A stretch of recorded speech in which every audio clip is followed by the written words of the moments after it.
दहशतगर्द पकड़े गए वो क्या कहते हैं? ये तो बातें हैं, वो क्या ये तो कहते बातें हैं, हैं? अरे अजमल कसाब जो पकड़ा गया उसने क्या ये तो बातें हैं। अजमल कसाब ने क्या इंटरव्यू वहाँ इसको बताओ कि पाकिस्तान 2007 में चांद पे पहुंच चुका था। कब पहुंचे हैं? इंडिया को हमने तो नाम नहीं पढ़ा। और इंडिया से कहो कि आप चांद पे चले गए, हमारे नवाज शरीफ की दवाई तो बना के दिखाएं। अच्छा नवाज शरीफ कौन सी दवाई खा रहे हैं? बहुत सारी कौन सी खा रहा है? इतना इंडिया स्ट्रांग हो चुका है, आप साफ लगाएं कि कनाडा जैसे डेवलप कंट्री को उसने साफ जवाब दिया है। भारत कहता है कि मैंने अंग्रेजों की गुलामी की हर एक जंजीर तोड़ दी जो भारत के अंदर थी। हम अंग्रेजों की गुलामी से कब बाहर आएंगे? मैंने आपको बताया पहले भी, ये करप्ट जो ऊपर बैठे हुए हैं ना, ये जब तक ख़त्म नहीं होते हमारे हालात अच्छे नहीं हो सकते। नमस्कार दोस्तों, भारत न्यूज़ के एक और इंटरेस्टिंग एपिसोड में आपका स्वागत है। दोस्तों, कनाडा का पीएम जस्टिन ट्रूडो ने अपने संसद में एक बयान में कहा कि भारत सरकार के जो उच्चायोग के कर्मचारी हैं उसका हाथ है भारत के जो मोस्ट वांटेड आतंकी है निज्जर, जो कि खालिस्तानी आतंकी है और कनाडा में रहता था, उसकी हत्या में भारत सरकार का हाथ है।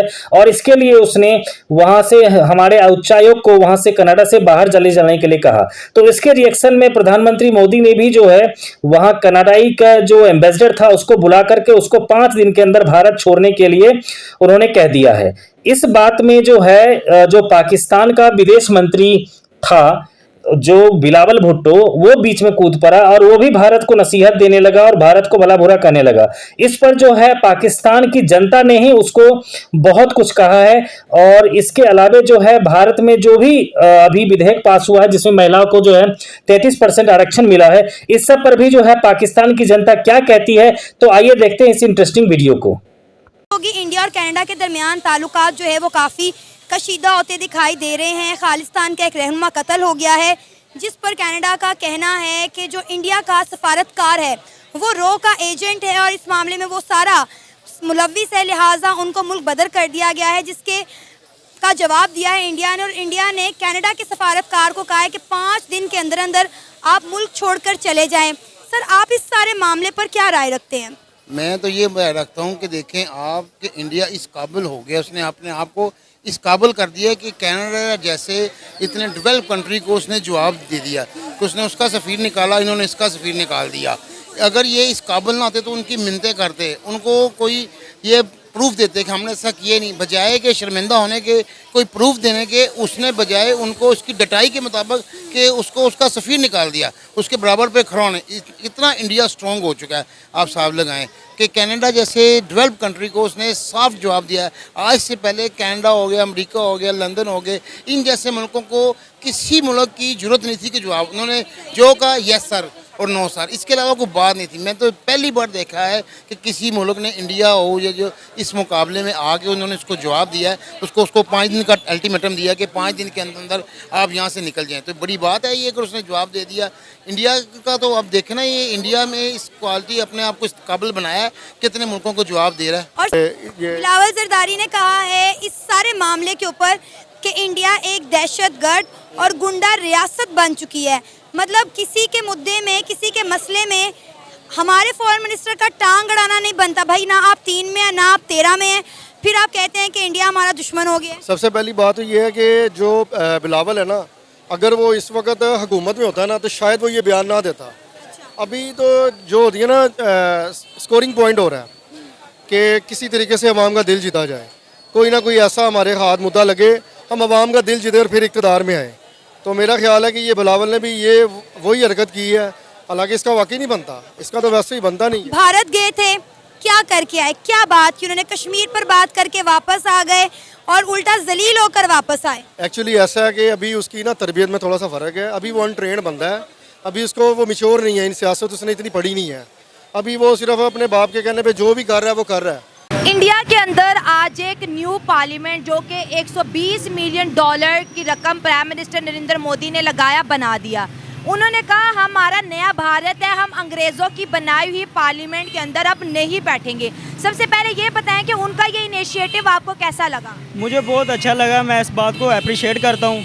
मोदी जी ने बहुत अच्छा काम किया है, भले वो हमारा दुश्मन ही है लेकिन बहुत ही ज़बरदस्त काम किया है। पाकिस्तान को भी ऐसा काम करना चाहिए। ठीक है, ये लोग जेबें भरने को लगे हुए हैं, टोटल महंगाई से अवाम पिसी पड़ी है।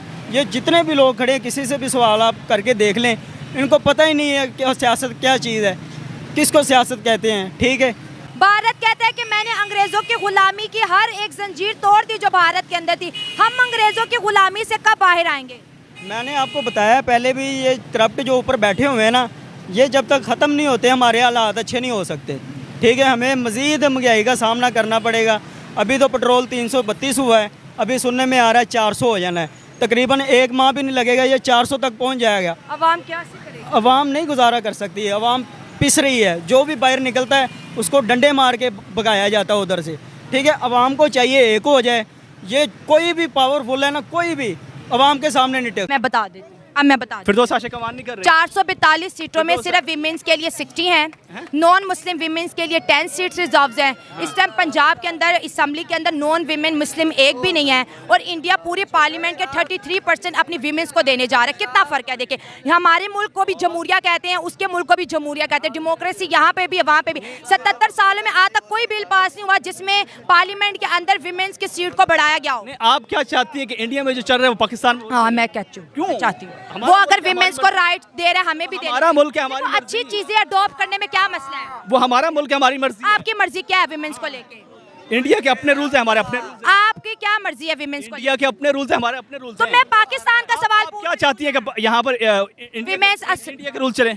मेरा सवाल देखो, आपका मैं कह रही हूँ मेरी बात हमारे सुनिए, आप- 60% विमेन जो है पार्लियामेंट के अंदर, और आप किसने क्या दहशत करता है? जो फटता है वो क्या कहता है? क्या करता है? जो इंटरनेशनल लेवल के ऊपर जो कोई बात दहशतगर्द नहीं। पकड़े ये गए तो वो बात- क्या ये कहते तो हैं? बातें हैं। वो क्या ये तो कहते बातें हैं।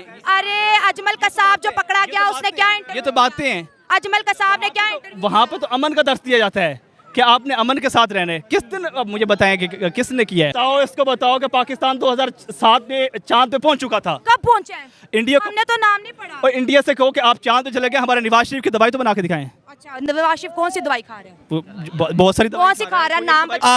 आप ये चीज़ को मानती हैं कि पाकिस्तान मिनोरिटी को जो है इज्जत दे रहा है और माइनॉरिटीज पिछले सालों से 12% थी, फिर 8 आई। अब जो रिपोर्ट है पाकिस्तान के खुद की पब्लिश की हुई 0.2 और कोई कहता है 2% माइनॉरिटीज रह गई हैं। क्यों छोड़ रहे हैं हमें? क्यों छोड़ नहीं रहे? अब आप खवातीन, मैं कह नहीं सकता, आपने खुद तो वो एक नज़रिया बना लिया कि बच्चे दो ही अच्छे, तो किस तरह मिनोरिटी ज़्यादा होगी?